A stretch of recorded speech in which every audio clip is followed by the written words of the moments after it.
India TV YouTube channel को subscribe करें और बेल आइकन दबाएं।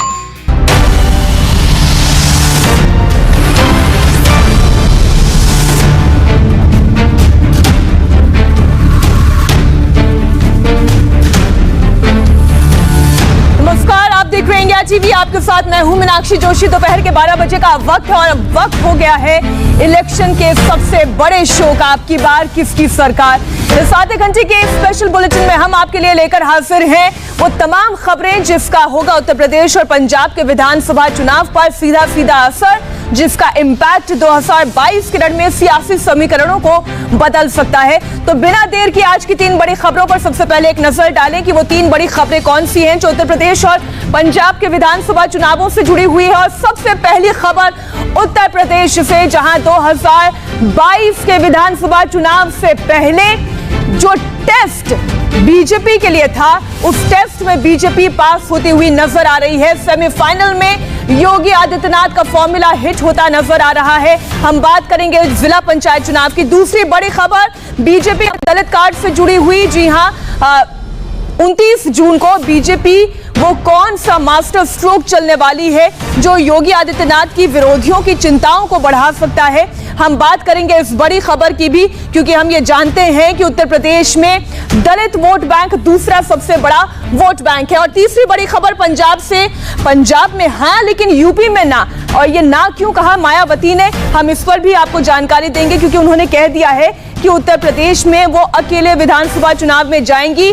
AIMIM के साथ उनका कोई गठबंधन नहीं होगा। डिटेल में जानकारी इस खबर की भी, लेकिन सबसे पहले बात हम करेंगे सेमीफाइनल की। जी हां, ये सेमीफाइनल मैच उत्तर प्रदेश में दरअसल जिला पंचायत के अध्यक्ष चुनने का मैच था और यहां पर भारतीय जनता पार्टी ने सेंचुरी बनाई है। अब कैसे बनाई है वो हम आपको बताते हैं। उत्तर प्रदेश जिला पंचायत चुनाव में बीजेपी की बड़ी जीत होने जा रही है।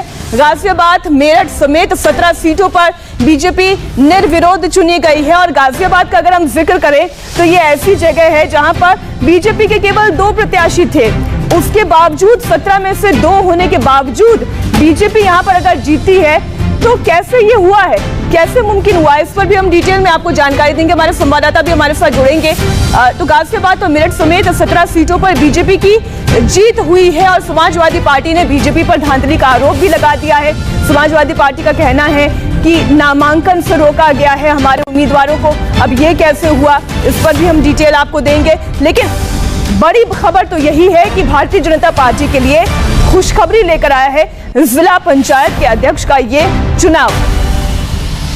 तो 2022 से पहले जीत बीजेपी के लिए खुशी की लहर लेकर आई है और ये तस्वीरें अपने आप में बताने के लिए काफी, आप देखिए ढोल नगाड़े बज रहे हैं।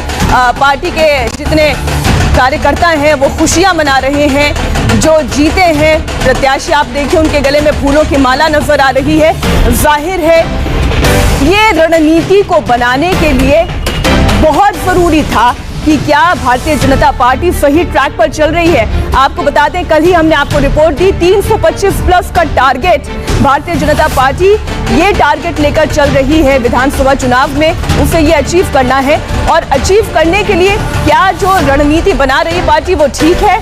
अब आप ये तस्वीरें देखिए और खुद इसका आकलन लगाइए, क्या इस वक्त भारतीय जनता पार्टी सही ट्रैक पर चल रही है। अब आप ये देखिए जिला पंचायत चुनाव में बीजेपी को अब तक जश्न का मौका कहां पर और कैसे मिला है। आप ये तस्वीर देखिए, 17 ऐसे जिले हैं जहां बीजेपी कैंडिडेट के आगे कोई टक्कर में नहीं आया, उन्हें निर्विरोध चुन लिया गया। जिसमें गोरखपुर की बात की जाए, मुरादाबाद की बात की जाए, बुलंदशहर, मऊ, आगरा, अमरोहा, ये वो ऐसे जिले हैं। और इसके अलावा गोंडा, गौतम बुद्ध नगर, गाजियाबाद, झांसी, चित्रकूट, शाश्वती समेत 17 जिले हैं जहां से बीजेपी के लिए बम्पर खुशखबरी आई है। और साथ ही बलरामपुर, मेरठ, बांदा, ललितपुर और वाराणसी, जहां पर बीजेपी प्रत्याशियों का निर्विरोध चुना जाना तय नजर आ रहा है। इनके खिलाफ किसी ने भी नामांकन पत्र दाखिल नहीं किया है। तो जब कोई टक्कर में ही नहीं है तो ऑटोमेटिकली जीत बीजेपी के खेमे की हो जाती है। लेकिन इस जीत के बाद बीजेपी का जोश बहुत ज्यादा हाई है। तो समाजवादी पार्टी अपने आरोपों के तीर छोड़ रही है। समाजवादी पार्टी के अध्यक्ष अखिलेश यादव का पारा हाई हो गया है। उन्होंने बीजेपी पर धांधली का आरोप लगा दिया है। इसी को लेकर उन्होंने एक वीडियो ट्वीट किया है और आरोप लगाया है कि कई सीटों पर उसके उम्मीदवारों का नामांकन जानबूझकर रद्द किया गया है। आप इस पर एक नजर डालें।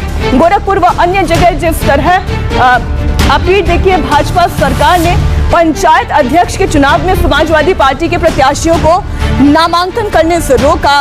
वो हारी हुई भाजपा का चुनाव जीतने का नया प्रशासनिक हथकंडा है। भाजपा जितने पंचायत अध्यक्ष बनाएगी, जनता विधानसभा में उन्हें उतनी सीट नहीं देगी। आप देखिए, उतनी सीट भी नहीं देगी, यानी 17 सीटों पर जहां पर बीजेपी जीत रही है, 17 सीटें भी नहीं आएगी। ये सीधा सीधा कहना है अखिलेश यादव का। तो सिर्फ अखिलेश यादव ही गुस्से में नहीं है, समाजवादी पार्टी के कार्यकर्ता भी बौखलाहट में है और इसी बौखलाहट के चलते वो शहर शहर हंगामा कर रहे हैं। गोरखपुर से लेकर देवरिया तक एसपी के कार्यकर्ताओं ने विरोध प्रदर्शन किया है। समाजवादी पार्टी के स्थानीय नेताओं का आरोप है कि पुलिस प्रशासन में शामिल अधिकारियों ने उनके कार्यकर्ताओं को डराया, धमकाया, मारपीट की। देवरिया में तो समाजवादी पार्टी के कार्यकर्ता और पुलिस के बीच तीखी नोकझोंक हुई। नौबत यहां तक आ गई कि पुलिस प्रशासन ने एसपी कार्यकर्ताओं को खदेड़ने के लिए हल्का बल प्रयोग भी किया। गोरखपुर में तो एसपी कैंडिडेट के अपहरण तक का आरोप लगा दिया गया।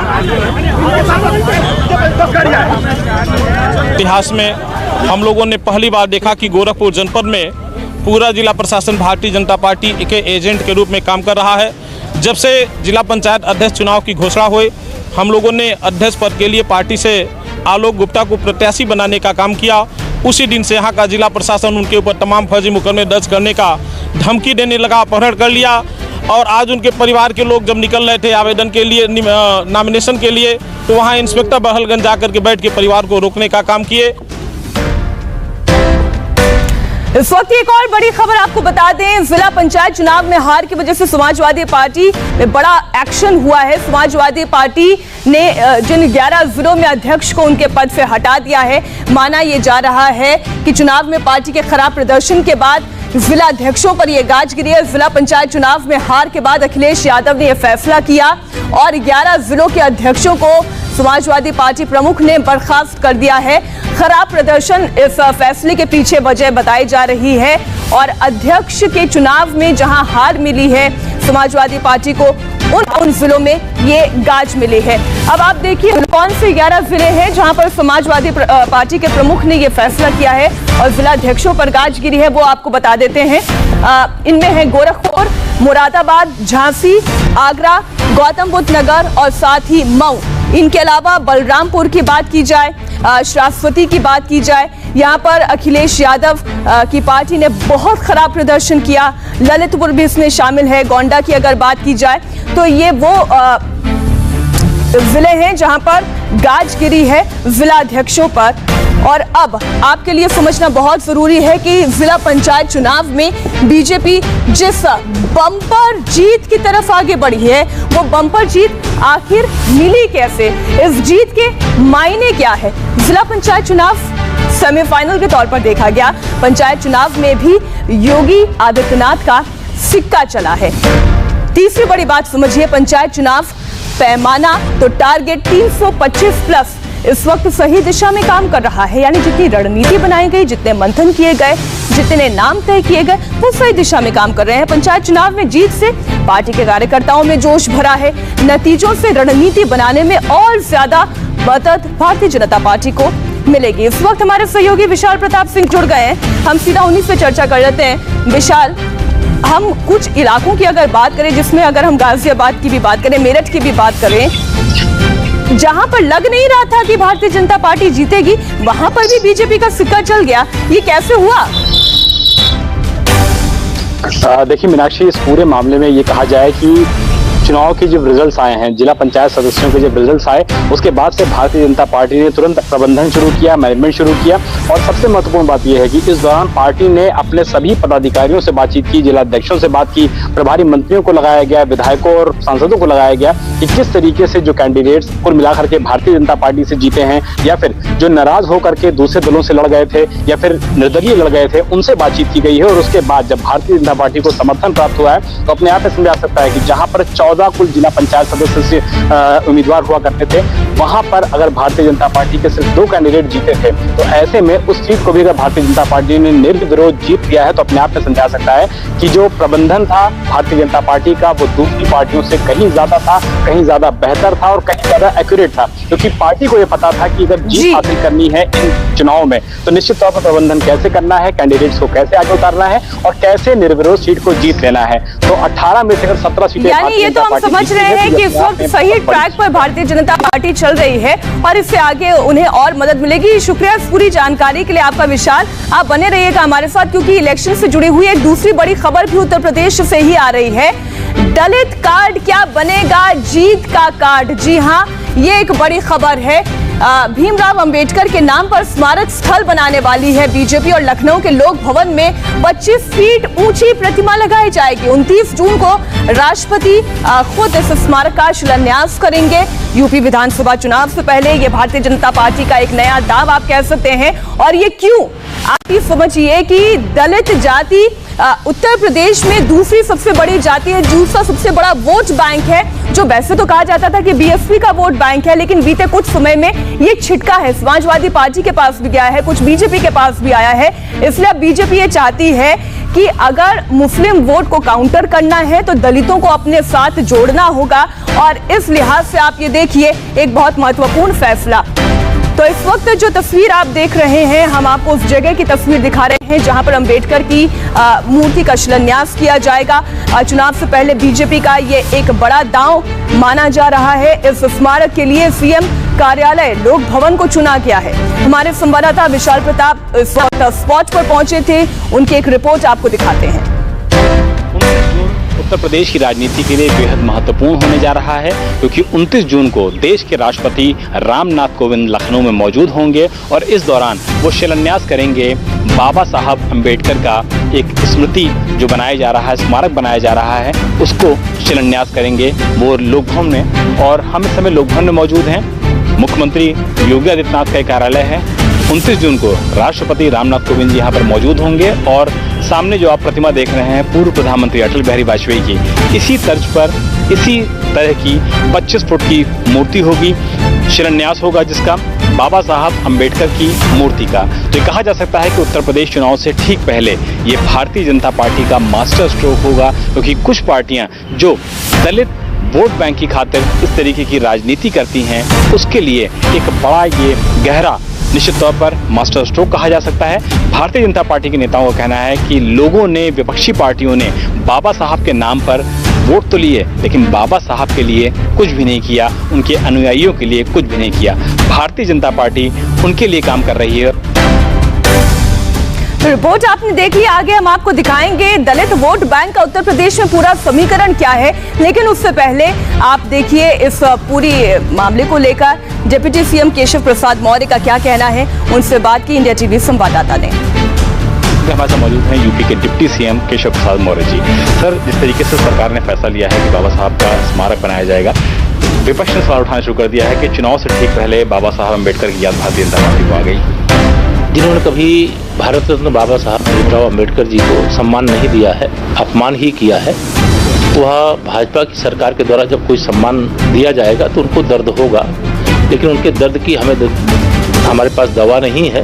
लेकिन बाबा साहब के सम्मान में भाजपा सदा रही है मैदान में। उस स्मारक के माध्यम से हम वर्तमान पीढ़ी भी और आने वाली पीढ़ी भी एक तरह से उत्तर प्रदेश में भी बाबा साहब भीमराव अंबेडकर के प्रति आस्था रखने वाले, श्रद्धा रखने वाले, विश्वास रखने वाले, उनके बताए हुए रास्ते पर चलने वाले करोड़ों की संख्या में अब वो उत्तर प्रदेश की राजधानी में आते हैं और बाबा साहब के इस प्रकार के विशाल स्मारक बनने का स्वागत करने की जगह जो विरोध कर रहे हैं, उन्हें भाजपा की सरकारों के इतिहास को पढ़ना चाहिए।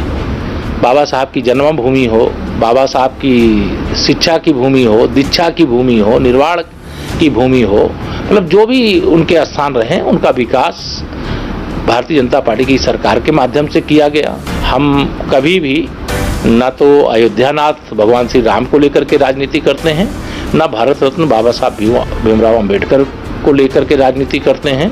ये हमारी प्राथमिकताओं में है। हम राजनीतिक चश्मे से हर काम नहीं देख करके काम नहीं करते।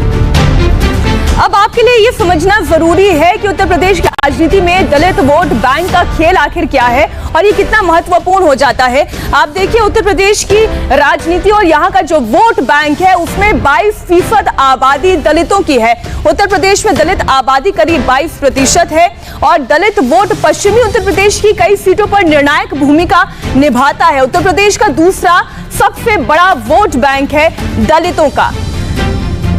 तो उत्तर प्रदेश का दूसरा सबसे बड़ा वोट बैंक पश्चिमी उत्तर प्रदेश में कई सीटों पर यह निर्णायक भूमिका निभाता है। 85 सीटें ऐसी हैं जो अनुसूचित जाति के लिए रिजर्व है और बीएसपी का ये वोट बैंक माना जाता रहा है, लेकिन कुछ हद तक मोह भंग जरूर हुआ है मायावती से इस वोट बैंक का, जिसका असर हमने पिछले विधानसभा चुनाव में और लोकसभा चुनाव के नतीजों में भी देखा। और अब आप ये देखिए पूरा समीकरण क्या है। अब आपको बताते हैं कि आखिर बीजेपी ने दलित कार्ड क्यों चला है, ये समझना बहुत जरूरी है। दरअसल उत्तर प्रदेश की राजनीति में अगर वोट बैंक की बात करें तो अनुसूचित जाति, ओबीसी और मुस्लिमों की आबादी मिलकर करीब 81% बनते हैं। 81% का ये वोट बैंक है। बीजेपी को ये पता है कि अगर ये वोट बैंक एकजुट हुआ तो मिशन 325 प्लस ये टारगेट अचीव करना नामुमकिन हो जाएगा और यही वजह है कि उसने दलित वोट बैंक में सेंध लगाने के लिए एक ये बड़ा दांव चला है। दलित वोट के लिए बीजेपी का ये कोई पहला दांव नहीं है। योगी सरकार ने हाल ही में अनुसूचित जाति और जनजाति आयोग का भी गठन किया, जिसका अध्यक्ष एक जाटव को बनाया गया। जाटव समाज से आने वाले डॉक्टर राम बाबू हरि को इसका अध्यक्ष बनाया गया। दरअसल दलित समाज के सबसे बड़े वोटर्स की संख्या जाटवों की है। ये दलित आबादी का 50% हिस्सा है, जबकि उत्तर प्रदेश की कुल आबादी का 10% है। पार्टी ने इसी बड़े वोट बैंक को साधने के लिए, इस पर फोकस करने के लिए दलितों के हितों के लिए अपना काम काज दोनों तरीके से आगे बढ़ा दिया है। तो उत्तर प्रदेश विधानसभा चुनाव से पहले किस तरीके से बीजेपी एक के बाद एक मास्टर स्ट्रोक चल रही है, उसकी रणनीति का उसको फायदा भी मिल रहा है, ये तो हमने आपको बताया। लेकिन यूपी विधानसभा चुनाव में बीएसपी सुप्रीमो मायावती को ओवैसी कबूल नहीं है। मायावती एआईएमआईएम के साथ कोई गठबंधन नहीं करेंगी, वो इन चुनावों में अकेले जाएंगे। और ये हम क्यों कह रहे हैं आपको बताएंगे डिटेल में मायावती के एक ट्वीट के साथ, एक छोटे से ब्रेक के बाद। ब्रेक के बाद एक बार फिर आपका स्वागत है। आप देख रहे हैं इलेक्शन स्पेशल शो। अब की बार किसकी सरकार, और अगली बड़ी खबर भी उत्तर प्रदेश से जुड़ी हुई, जहां पर मायावती ने साफ कर दिया है कि उन्हें एआईएमआईएम का साथ मंजूर नहीं।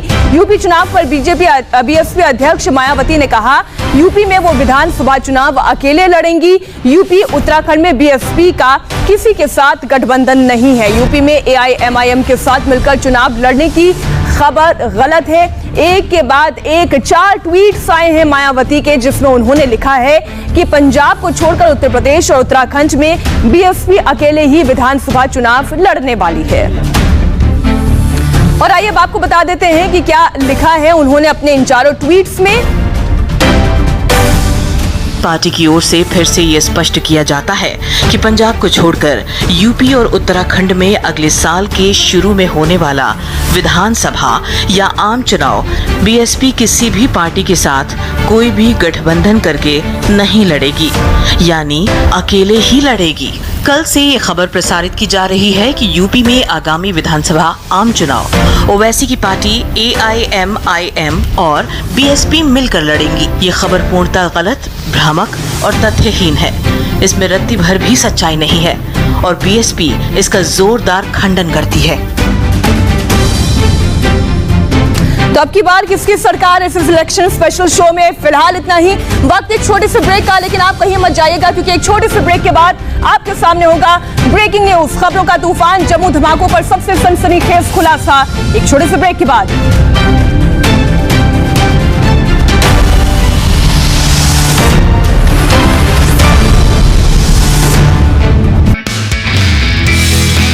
नमस्ते, मैं हूं मीनाक्षी जोशी। वीडियो और खबरों से अपडेट रहने के लिए India TV YouTube channel subscribe करें, बेल आइकन दबाना ना भूलें। जुड़े रहें इंडिया टीवी के साथ।